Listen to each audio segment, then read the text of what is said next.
Assalamu alaikum students, myself Adil Ashraf, lecturer computer science. Students, I am going to teach you class 9th computer science book. So it's our lecture number 5 from your chapter number 2 computer components. So students, today our lecture is about bus. As you know, in our previous lecture we discussed about the components of CPU, central processing unit. So students, जैसा कि आप जानते हैं कि इस control unit दो basic components पे, दो बेसिक पार्ट्स पे मुश्तमिल होता है. First one arithmetic logic unit जिसको हमने ALU बोला था, and second one control unit जिसको हमने CU बोला था. तो स्टूडेंट्स, लास्ट लेक्चर में मैंने बताया कि कंट्रोल यूनिट डिफरेंट कंपोनेंट्स के साथ कम्युनिकेशन करता है, डिफरेंट कंपोनेंट्स को इंस्ट्रक्शन देता है, तमाम कंप्यूटर पार्ट्स के साथ कम्युनिकेट करता है, कोऑर्डिनेट करता है और उसको इंस्ट्रक्शन देता है. तो डेफिनेटली वो कोई पाथ इस्तेमाल कर रहा होता है कम्युनिकेशन के लिए, वो चैनल इस्तेमाल कर रहा होता है.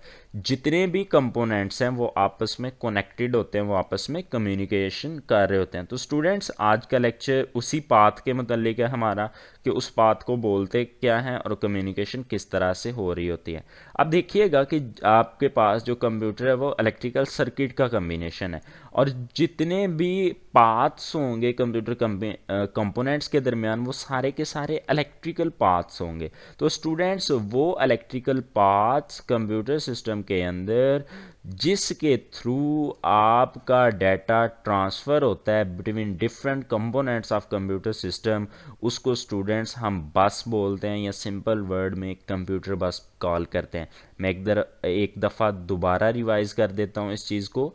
कंप्यूटर डिफरेंट कंपोनेंट्स के साथ, कंप्यूटर के अंदर डिफरेंट कंपोनेंट्स होते हैं और हर कंपोनेंट दूसरे कंपोनेंट के साथ कम्युनिकेट कर रहा होता है. जैसा कि आप जानते हैं कि कंप्यूटर इलेक्ट्रिकल सर्किट्स का कम्बिनेशन है, इसके अंदर इलेक्ट्रिकल सर्किट्स होते हैं. तो डेफिनेटली डिफरेंट कंपोनेंट के दरमियान जो कम्युनिकेशन के लिए पाथ होते हैं वो भी इलेक्ट्रिकल पाथ्स होते हैं. आपको पता है कि जितना भी डाटा ट्रांसफ़र होता है वो डिजिटल फॉर्म में होता है, एनालॉग फॉर्म में डाटा ट्रांसफ़र कंप्यूटर में नहीं होता. तो वो इलेक्ट्रिकल पाथ कंप्यूटर सिस्टम के अंदर जिसके थ्रू डाटा आपका ट्रांसफ़र होता है from one computer to another, from one computer component to another computer component is known as computer bus.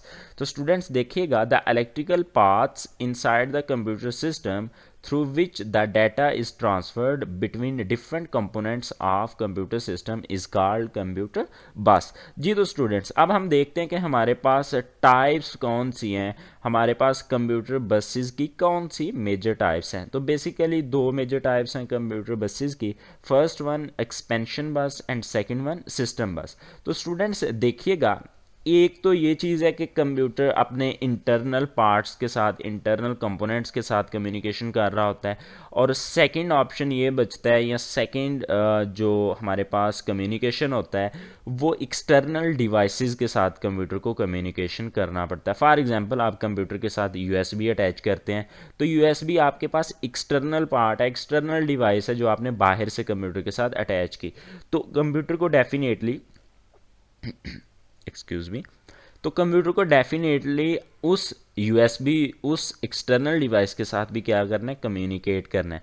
तो स्टूडेंट्स, ऐसी तमाम डिवाइसेस आपके पास जिनको आप कंप्यूटर सिस्टम के साथ अटैच भी कर लो और ज़रूरत पड़ने पे आप उनको रिमूव भी कर लो, वो सारी की सारी आपकी फेरिफेरल डिवाइसेस होती हैं. कंप्यूटर उसको फेरिफेरल डिवाइसेस का नाम देता है. तो स्टूडेंट्स, ऐसी तमाम बसेस, ऐसे तमाम इलेक्ट्रिकल पाथ्स जो फेरिफेरल या एक्सटर्नल डिवाइसेस के साथ कम्युनिकेशन के लिए यूज़ होते हैं, हम उनको एक्सपेंशन बसेस बोलते हैं. ऐसी तमाम बसेस जो कंप्यूटर सिस्टम की एक्सटर्नल डिवाइसेस या फेरिफेरल डिवाइसेस के साथ कम्युनिकेशन के लिए यूज़ होती हैं, वो सारी की सारी हमारी एक्सपेंशन बसेस होती हैं. तो स्टूडेंट्स, हमारी बुक में एक्सपेंशन बसेस को डिस्कस नहीं किया गया, तो मैं सिंपल आपको इसका इंट्रोडक्शन दे चुका हूँ. जिस चीज़ को हम अब आपकी इस बुक में डिस्कस करने जा रहे हैं वो आपकी सिस्टम बस है. तो स्टूडेंट्स, हम देखते हैं कि हमारे पास सिस्टम बस क्या होती है. स्टूडेंट्स, आपको पता है कि CPU डिफरेंट कंपोनेंट्स के साथ कम्युनिकेट करता है. तो डिफरेंट कंपोनेंट्स भी आपस में क्या कर रहे होते हैं, कम्युनिकेशन कर रहे होते हैं, वो आपस में कम्युनिकेट कर रहे होते हैं। अब कंप्यूटर के इंटरनल पार्ट्स की बात हम करेंगे, कंप्यूटर के अंदर जितने भी कंपोनेंट्स हैं हम उनकी बात करेंगे। अब कंप्यूटर अपने इंटरनल कंपोनेंट्स के साथ कम्युनिकेशन करता है, वो सारे के सारे पार्ट्स आपस में कनेक्टेड होते हैं एक स्पेसिफिक पाथ के थ्रू, एक स्पेसिफिक चैनल के थ्रू। तो स्टूडेंट्स वो पाथ, वो इलेक्ट्रिकल चैनल जिसके थ्रू कंप्यूटर कंपोनेंट आपस में कनेक्टेड हैं, वो आपके पास बस है। और वो पाथ्स, वो स्पेसिफिक पाथ जो कंप्यूटर के इंटरनल कंपोनेंट के दरमियान कम्युनिकेशन के लिए यूज़ होते हैं, आप उसको स्टूडेंट्स सिस्टम बस बोलते हैं, हम उसको सिस्टम बस कहते हैं। अब जितनी भी बसेस होती हैं वो सारे के सारे इलेक्ट्रिकल पाथ्स होते हैं और नंबर ऑफ लाइंस पे मुश्तमिल होते हैं। आपके पास जो एक पाथ है, जो एक लाइन है, वो सिंगल बिट डाटा को कैरी करेगी, वो एक पल्स को लेके जाएगी। आपके पास दो पल्सेस होती हैं, एक ज़ीरो और एक वन।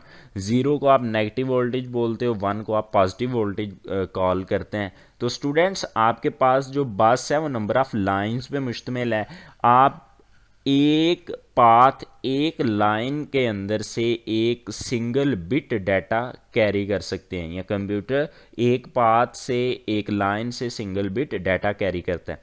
अब स्टूडेंट्स बसेस जो हैं वो मल्टीपल लाइंस पे मुश्तमिल होती हैं। आपके पास 16 लाइंस का सेट होता है, आपके पास 32 लाइंस का सेट होता है बस का, आपके पास 64 लाइंस का सेट होता है बस का, आपके पास 128 लाइंस का सेट होता है बस का।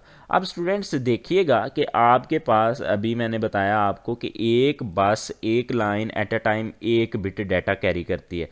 तो स्टूडेंट्स आपके पास जो 16 लाइंस वाली बस होगी वो 16 बिट डाटा को कैरी करेगी। आपके पास जो 32 लाइंस वाली बस होगी वो 32 बिट डाटा कैरी करेगी। और आपके पास जो 64 लाइंस वाली बस होगी वो 64 बिट डाटा को कैरी करेगी। अब आप क्वेश्चन ये पूछ सकते हैं कि फॉर एग्जांपल हमारे पास जो डाटा है वो 128 बिट्स का है, तो हमारे पास जो बस हम यूज़ करेंगे वो 64 लाइंस वाली होगी।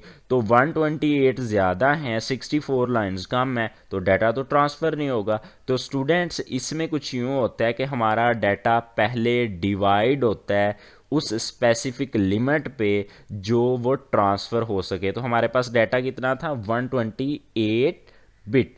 जी स्टूडेंट्स, तो हम क्या करेंगे, हम 128 बिट्स डाटा के दो पार्ट्स बना लेंगे, 64 और 64। तो first time 64 bit data in 64 lines वाली बस से गुजर जाएगा दूसरे कंपोनेंट तक, और देन दोबारा से दूसरा 64 बिट डाटा जो सेकंड पार्ट था वो इन लाइन से गुजर जाएगा, और लास्ट पे जो आउटपुट आएगी उस पर वो 128 बिट डाटा ही रिसीव होगा। जी तो स्टूडेंट्स अब हम देखते हैं कि हमारे पास सिस्टम बसेस की कौन सी टाइप्स हैं, इसको हमने डिटेल से डिस्कस करना था। तो स्टूडेंट्स हमारे पास बेसिकली 3 टाइप्स होती हैं सिस्टम बसेस की।